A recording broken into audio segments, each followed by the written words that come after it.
This is Harrison Tibbetts. This is my work ethics project, and I'm picking 4 categories that I feel most passionate about, that I feel most comfortable talking about. The first one is minimum wage. It's the lowest amount of money that a company can legally pay an employee. The purpose of it is just so the employee doesn't get screwed over.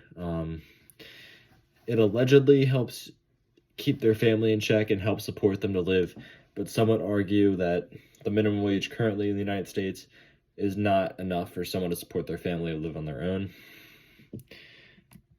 And the overall topic of the minimum wage is very controversial because if you raise it, some people say it would help a lot of people come above the poverty line, but if you do raise it, it might cause massive inflation and could ruin the economy. So minimum wage is a massive topic that is very debated, but in terms of economics, it's basically just the lowest amount of money you can pay your employees. All right, the next topic I'm going to discuss is discouraged workers. A simple definition of that is just people who stop looking for jobs in the employment market.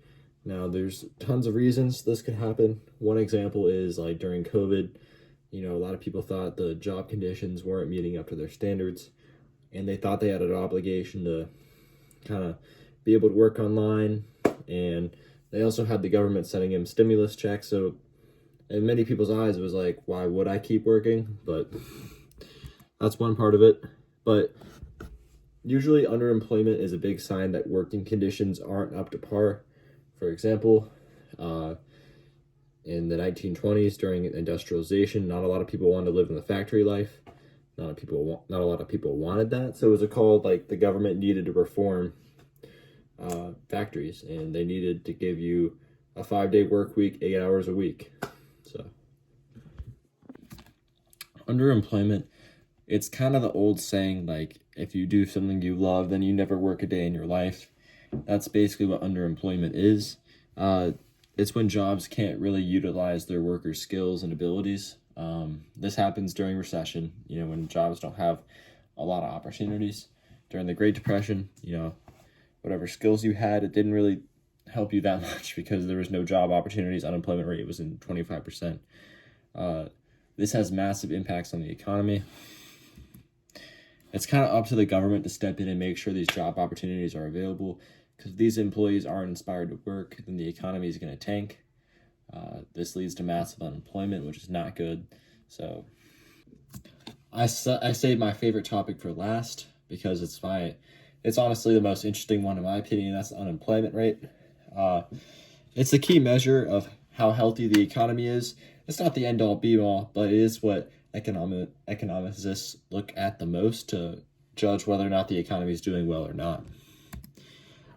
Usually, a high unemployment rate means the economy is suffering, people aren't spending as much money, and the government will spend more money on jobless people.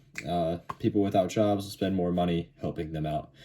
On the other hand, a low unemployment rate is a big sign that the economy is doing really healthy and that people are working and that the economy is flourishing. However, some would argue, like, this is why it's so interesting. Some would argue that when the unemployment rate's low, like 2% is a good low unemployment rate. Some would argue that it's because people need to have multiple jobs to function throughout society, and that they can't just have one job because that's not making them enough money. So it kind of goes back and forth. It's a really interesting topic.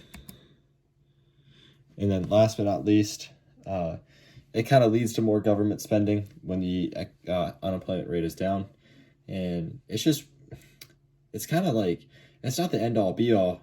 It's the main thing that people look at to see how healthy the economy is, but it doesn't really tell you everything, but it is a big indication. The unemployment rate, usually presidents flex that when it's going well, and they not so much when it's not.